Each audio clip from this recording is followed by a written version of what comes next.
Hey guys, Super Rugby Pacific Round 6 is coming up this weekend. The team sheets are out. I've had a look, checked for the big ins, the big outs. I'm ready to make my predictions about how I think these games will play out and what the margins will be. And coming up first, we've got Moana Pacifica versus the Chiefs in Pukekohe. I believe this is supposed to be a home game for Moana, but in Pukekohe, it's pretty much a home game for the Chiefs. Should be good attendance from fans of both teams though. And Moana, they're coming off the bye. Before that, they had that big win against the Hurricanes. The Chiefs, they're coming off a slim margin victory over the Blues, just 1 point at home at FMG.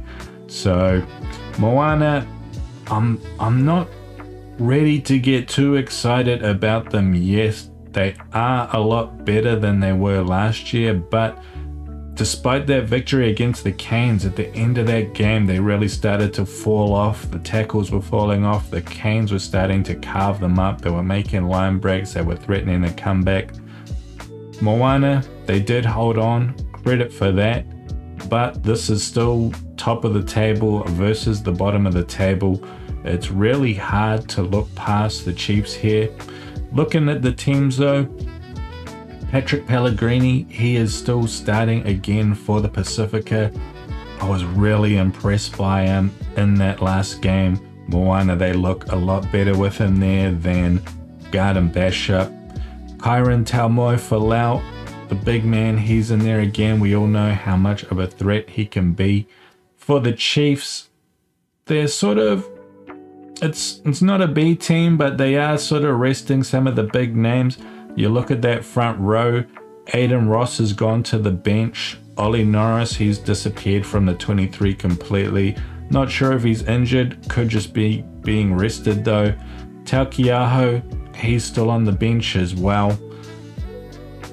And yeah, Damian McKenzie, he is starting. I wouldn't have been surprised if they did decide him to rest him for this, but they still might end up subbing him early for Josh Jacob as well if they have the game wrapped up early.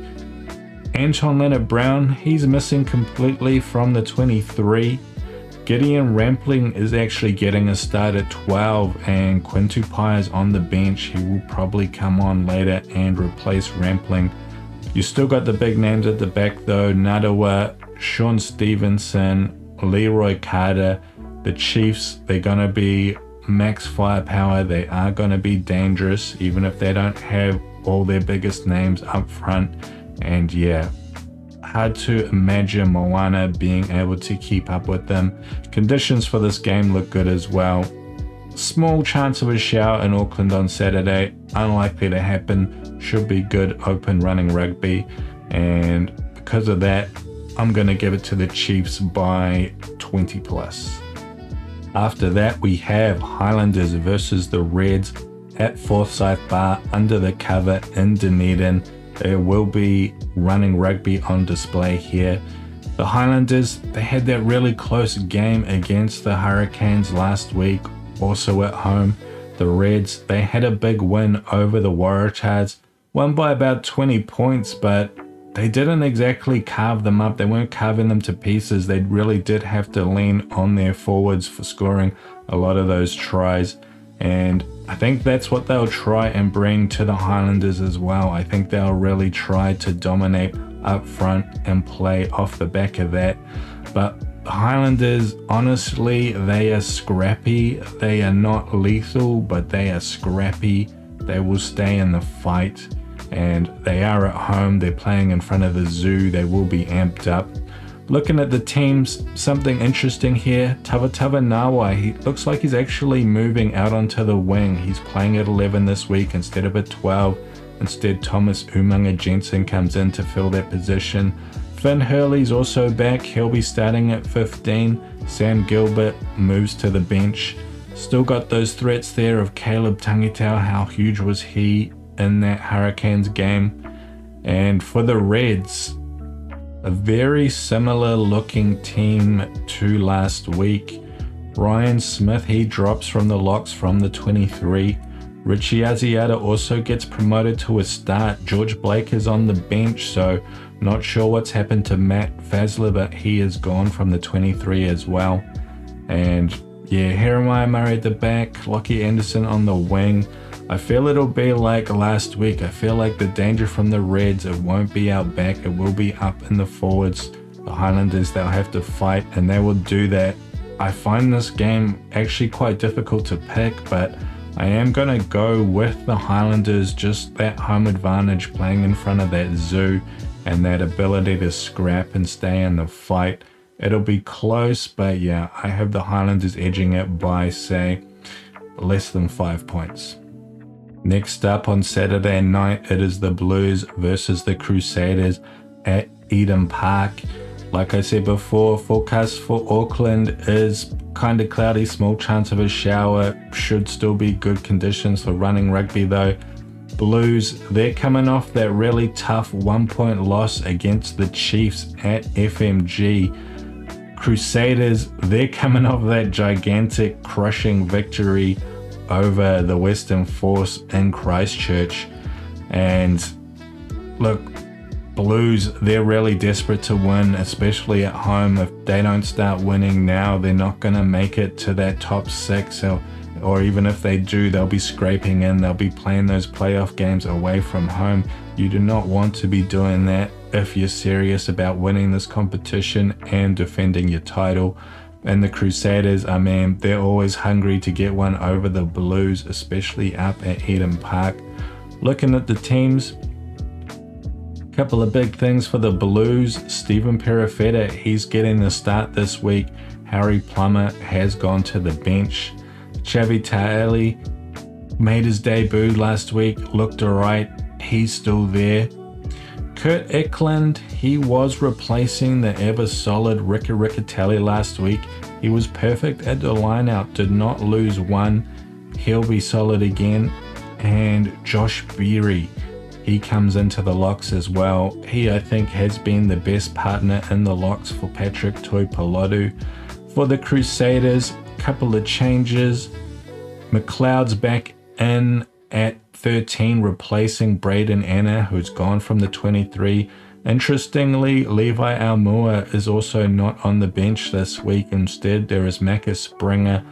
Got his big 5-try haul last week, a record against the Force.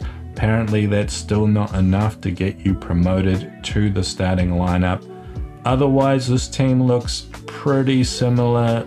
Minor change on the bench for the back row. Other than that, we do have Noah Hotham back on the bench.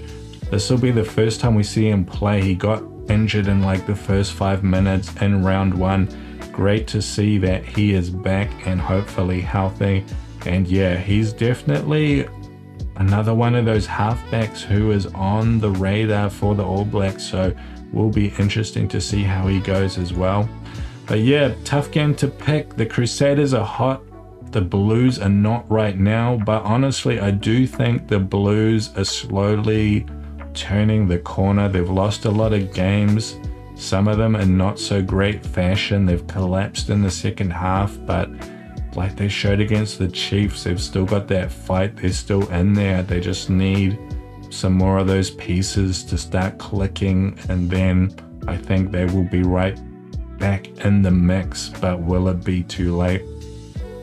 For the Crusaders, they're super dangerous. They're quite lethal. They're very able to score points, but they also tend to leak a lot of points as well. So yeah, I'm really not sure how this one will go. We know that the Blues, they do have very, very good defense despite losing a lot of games. The points will not come easy for the Crusaders despite how good they are. And also this Crusaders team, it's so good in the backs, but it seems to have lost that edge up front. Not that they are weak up front, but it's not an area where they're dominating teams this year like we've seen them be able to do in the past, even though they do still have all those All Blacks in their forwards. So yeah, I think the Crusaders forwards, they will really be tested this week by the Blues, because we know that's how the Blues like to play. They play tight with their forwards. They like to crash bash. So yeah, I mean, we're going to have to see another side of the Crusaders tested here and see how it holds up. And I'm not sure which way to go, but I am going to go with the Blues, just being at home at Eden Park. I think they do have a little bit of momentum, and the Crusaders, they are red hot at the moment, but they haven't really been tested hard except that game against the Chiefs where they did get blown off the park. So yeah, I'm going to go with the Blues by less than 5 points. After that, we have Waratahs versus the Brumbies at Allianz in Sydney. At the moment, forecast for this game looks like it's going to be good conditions as well. And looking at these teams, things look pretty similar to last week. For the Tars, Lungi Gleeson, he joins the starting lineup this time. And for the Brumbies, things look similar again. The big name missing is Charlie Cale, the number 8 last week, who is running rampant against the Endure in the first half. And then he went off early in that second half with some sort of injury. I'm not sure it was, but I guess he hasn't recovered. But the good news for the Brumbies is Rob Valentini has recovered, and he is straight back into the starting lineup at number 8. Really excited to see what he's going to be like starting fresh this year. But yeah, both of these teams, they're in good nick. And the Waratahs, I mean, they're coming off that tough loss at home against the Reds, beat them by 20 points. Really got beat up front in that game as well. And the Brumbies, I mean, they bring that forwards pressure as well. That's the same sort of game they like to play. They will grind you down with their forwards. They earn the right to move it wide. And when they do, they got those guys waiting. Tom Wright, Len Ekitau, Corey Toole, and yeah, the Brumbies, I wasn't impressed with them at the start of this season, but they have slowly pieced things back together and started to look better and better. They're not lethal, but they are patient and they play solid rugby. And I think that's going to be enough to beat a Waratahs outfit this year that is still kind of struggling, starting to crack a bit as the season goes on. So I'm going to tip the Brumbies for this one by 15 points. And finally, we have Western Force versus the Drua at HBS in Perth. Again, conditions for this game look good. It is in Perth, so it will be hot, and Drua won't mind that though. And yeah, looking at these teams, I mean, the Force obviously last week got that hiding from the Crusaders in Christchurch, but they were without 2 of their biggest names, Carlo Tuzano and Ben Donaldson, both of whom have returned this week to face the Ndrua. And for the Ndrua themselves, Akanaveri, he gets promoted back to a starting spot. He was huge off the bench last week. And yeah, we know how good he is, but he really hasn't been starting a lot this season. He has been coming off the bench quite often, but it looks like he might have earned his place back. Tanakai Vada, he looked strong last week as well. I am a fan of this guy. Interestingly, he is starting at 7 though. I believe 8 is his favored position, but Darren Alangi's been playing a lot there this year and you can't really fault him. Caleb Mance, he will be the starting 10.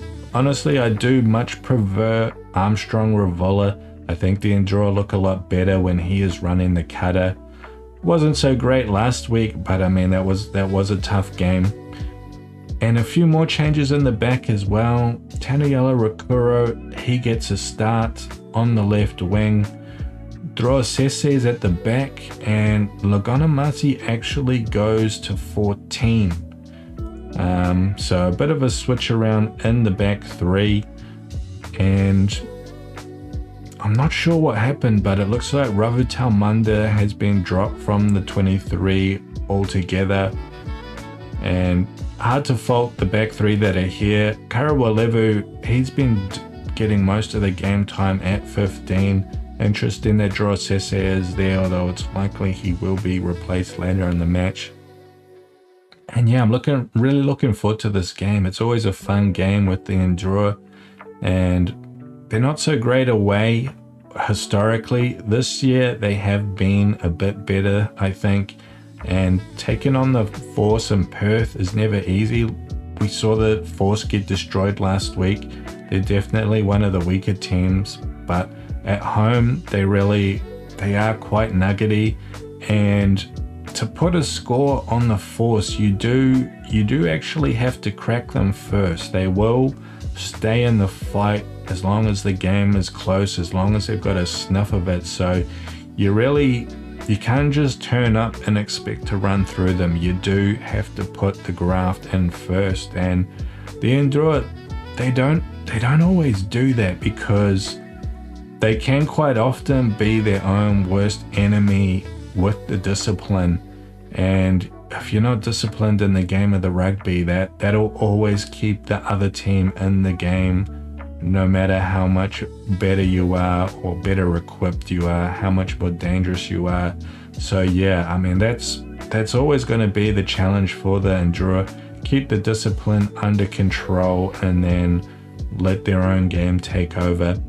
And for the opposition, the game, when you play against the Endura, it's always about slowing things down, being controlled, controlling the ball for long periods and frustrating them.